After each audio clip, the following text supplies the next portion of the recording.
As you are planning out what to see and do at the 2019 Game Developers Conference later this month, make sure you leave time in your busy schedule to check out some of the cool games and exhibits available at the show.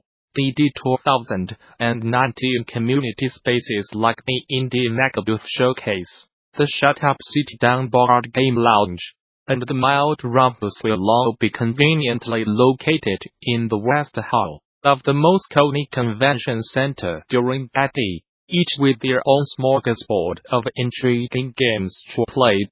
Plus, organizers are excited to confirm that two very unique games, Puppet Pandemonium, winner of annual DD Award, and the Klaxo Radio Hour, will also be playable in the West Hall in their own standalone exhibits. Both are innovative games with custom-built control setups for even to play with friends.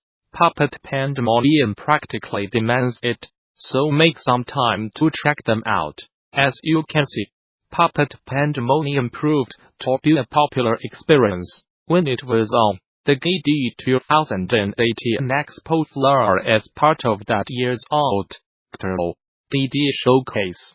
This year it will be back, albeit in the West Hall, instead of on the Expo floor, and playable by all GDC 2019 attendees, along with Klaxo Radio Hour. Here's a trailer for Klaxo, to give you a sense of what's in store when you get to the show. And if you have not started planning out your time at the show yet, now's the time. Monday's easy to get started.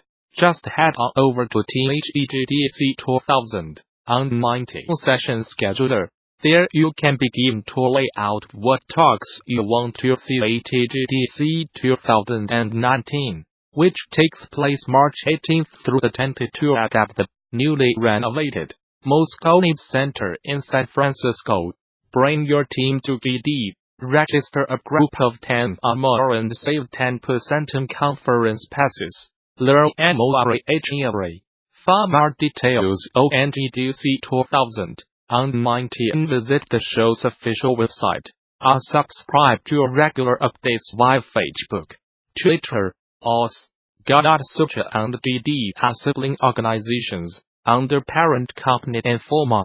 The profile of skateboarding games has gone downhill since the heyday of Activision's Tony Hawk's Pro Skater franchise, and even its physics-based skate games. A few trends have affected big brand skateboarding franchises, and one factor may be this: its genre, with some exceptions, being a slow transition from arcade fun with simple button presses, translating into stellar tricks to more complicated, harder to grasp systems that exclude audiences who otherwise play an easy to learn, hard to master skateboarding game. Glass Bottom Games, the minds behind the adorable skateboard, is on a mission to bring accessibility back to the skateboarding genre by fusing the best elements of pro skate with those of skate. We are trying to combine the best parts of both skate and the Tony Hawk games. We want you to roll up a half pipe and have that physical feel that the pro skater games did not have, said Glass Bottom Games programmer and designer Megan Fox. We realized there was this cool middle ground. Skate is fun, but it's super inaccessible to play, and we wanted to mitigate that. The idea behind Skateboard, that charming skater featuring a bird shredding through a tabletop-sized Toy Story-like park, came after folks found a GIF of a real bird skating around on a half-pipe in a mini skate park. Another developer, who goes by Dirkingvin on Twitter, had created a prototype skateboarding game featuring a bird with no rider who could not get the human part of skateboarding to feel quite right without looking funky. Folks thought making a bird the focus would allow the game to be a bit zanier without feeling out of place. I contacted him and he loved the idea of a bird on a bird, so I bought what he created and started to incorporate it. Folks said, I decided to just project the bird on top of the board. The board is what exists physically and the bird mostly just tries to follow along in a somewhat intelligent way. Fox describes the player character in skateboarding simulation games as a pin sliding around a skate park. Everything is fake and the entire character is a self-contained element. Skateboard, somewhat similar to skate, is different in that the board acts like an actual skateboard, but the bird, as well as many of the tricks, are faked in order to mix the two approaches. Fox is hoping to connect both types of games with the control scheme. The button-to-trick controls were pretty easy to fuse with actual physics. Fox said, "You press the kickflip button and you do a kickflip. You can do several in a row, and then combo them with a grind just like you would in Tony Hawk. The button inputs are instant with no lag. It respects the inputs you make and adjusts them as soon as it can. A big issue that stands in the way of that simplicity covering the whole game is the more complicated special tricks.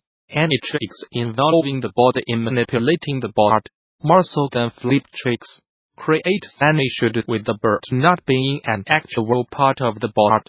For example, Cry Stair, where you make a cross shape with your body, is particularly hard to pull off." Fox said, "If your character is a pin shape, then that's easy. But if everything is fake besides the board, then you are moving it into an unnatural position that would be hard to make work." Most of the tricks that bridged combos together in the Pro Skater series are still intact in skateboard stalls, grinds, manuals, and such as simple things you can essentially weld the board to a surface and it's done. Fox's solution to pull off the more complicated body tricks is twofold. "I am creating a separate duplicate board animation, so that when you get at it, I'll replace the actual board," Fox said. "But almost all the special tricks tend to have weird physics that might be hard to duplicate, so I will not be able to have all of them." Even though Fox will not have all the traditional tricks that players will recognize from Tony Hawk and other games, she will have other tricks that fit the quirky style she's going for. "My special tricks that do weird stuff lean more towards weird stuff, like the bird pulling a pizza thing out and eating it," she said. "But I do still want specific special tricks like the T-air, where the bird holds the board above its head. It would be hard to have the bird pull off all the body tricks, even if Fox and her team wanted to, since a bird cannot naturally bend to all the positions required. That makes tricks like grinding even more important in skateboard. It's only through this project did Fox realize how complicated Tony Hawk's grinding systems were. It turns out the rail and the board have a really deep system in the Tony Hawk games," she said. "Whenever you are grinding in Tony Hawk, the system needs to know things like where the player was when they ollied, where they were when they started the grind, what part of the board hit the rail first, and so many other things. Since the inputs in the Tony Hawk games were so simple, the system had to fill in a lot of the blanks. Different types of grinds to be possible is different in skate since the player has to do a lot more of the work in terms of button presses and positioning. Grinding is one of the most important elements to get right in a game, like skateboard, since it chains combos together and feels incredible on its own. It's something that Fox tried to replicate since the alternative, physics-based approach would be less accessible and forgiving. Plus is something that both birds and humans can handle on a board. Feather skateboarders are not going to be carbon copies of their human counterparts.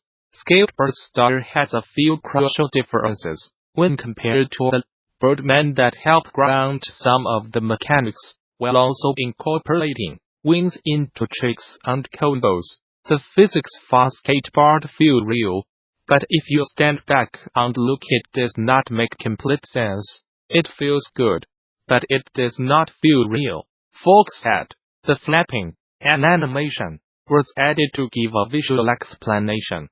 When the gravity feels too light, it also infuses more of the Tony Hawk feel of crazy tricks with the realish feel that skate has.